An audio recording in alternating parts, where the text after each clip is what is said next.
கடலிலே தொங்குகிற பொடலங்காய்க்கு கல்ல கட்டும் ஊரு இது, எம்ம எம்ம ஊரு இது. அடி தொங்குகிற காய்க்கு எல்லாம் கல்ல கட்ட முடியுமாடி எக்கா எக்கா. வணக்கம் நண்பர்களே. தன்னை பற்றி சிந்திப்பவனை விட மண்ணை பற்றி சிந்திப்பவனை விவசாயி. இன்னைக்கு காலையில் யார் முகத்தில் முழிச்சேன்னு தெரியல, சரியான ஜாக்பாட்டுங்க. என் வாழ்க்கையிலே மறக்க முடியாது அப்படி ஒரு ஜாக்பாட்டு.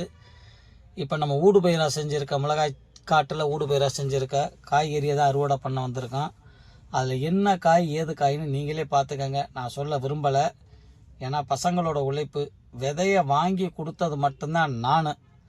அதை காட்டு ஓரத்தில் அதை நம்ம கடப்பாரி எடுத்து குழி இறுக்கி அதுக்கான தேவையான சின்ன சின்ன குச்சி வாதுகளை அதில் கொண்டு வந்து சுருகி அந்த வாது ஏற்றி விட்டது வரை எல்லாமே பசங்க தான்.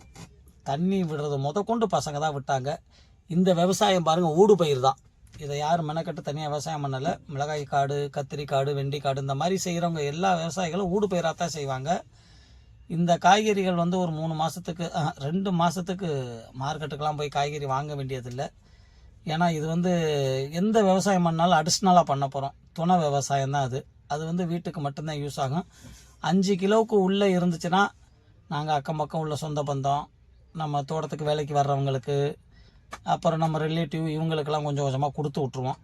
இது 10 கிலோவுக்கு மேலே வந்துச்சுன்னா அதை நாங்கள் கன்ஃபார்மாக மார்க்கெட்டுக்கு தான் கொண்டு போவோம். அது நம்ம வீட்டுக்கு எடுத்து வைக்கிறோமோ இல்லையோ மார்க்கெட்டுக்கு தான் கொண்டு போவோம். எவ்வளோ கஷ்டப்பட்டு ரசாயனம் இல்லாமல் உழைச்சாலும் அதுக்கு பலன் வந்து கிடைக்கல. ஏன்னா அந்த பசங்க கஷ்டப்பட்டதுக்கு கூட ஒன்று வாங்கி கொடுக்க முடியலன்னு அவ்வளோ கஷ்டமாக போச்சு இன்றைக்கி நடந்த சம்பவம். அதை பாருங்கள் நீங்களே, கஷ்டமாக போச்சுங்க. 12 கிலோ சுரைக்காய் 20 ரூபா. ஓகே, வாழ்த்துக்கள். இந்த